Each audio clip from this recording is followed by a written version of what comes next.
Byron, what is the mindset for you players right now? I think the mindset is just, finishing the season out the way that we should and the way we want to, just trying to play to the standard that we know we should be playing at every single game. Left side, back row there, Mike.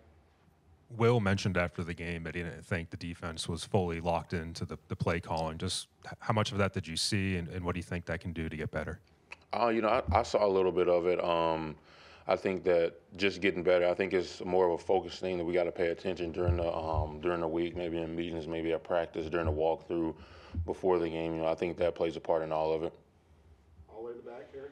Hi, back here. So how much of a challenge is it at this point of the season to know you guys want to finish out the right way, but obviously some things that you guys wanted down the line are not there anymore? I think it's a challenge, but at the same time, I think we still got a lot to play for. We got to play for the name on the back of our jersey. We got to play for the A on the front of it, and we got to play for everybody that's beside us. Because I'm gonna come in every single day and work, just like I'm going to play for a national championship next Saturday, and that's what I expect everybody else to do. Other questions, Byron? Start left side, Michael.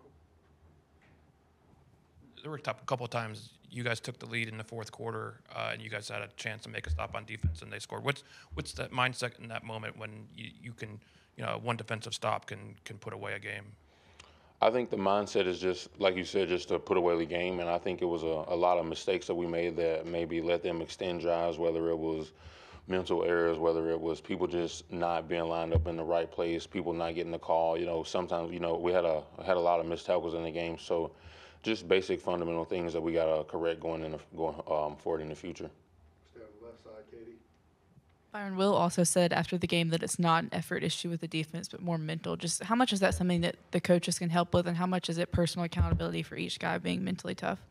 I think it's something that the coaches can help with, but I think ultimately it comes down to each player. I think every single player has to have the want to do things the correct way, and they have to have 100% buy-in. So I think when you talk about the mental side of it, that's something that every player has to look in the mirror every single morning, and they got to make the decision to come in ready to work and do things the correct way.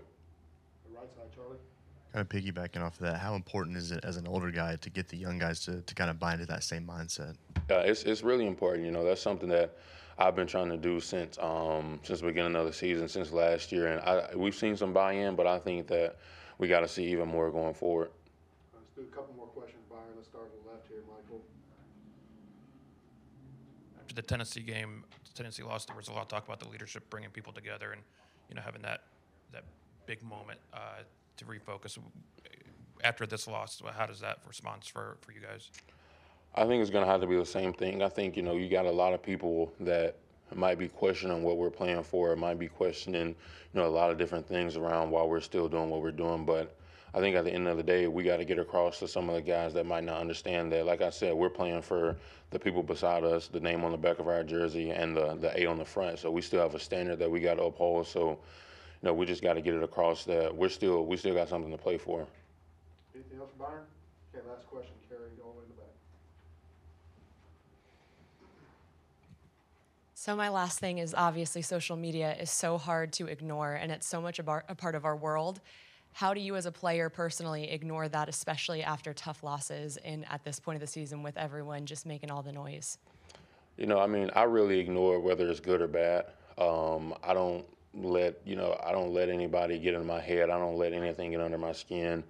I'm not really big on social media. I might go on Twitter once a day, Instagram a few times a day just to see what my friends have posted, but reading comments and stuff like that isn't something that I do. Tweeting isn't something that I do. I can't remember the last time I tweeted. So, it's not something that really hinders me one way or the other.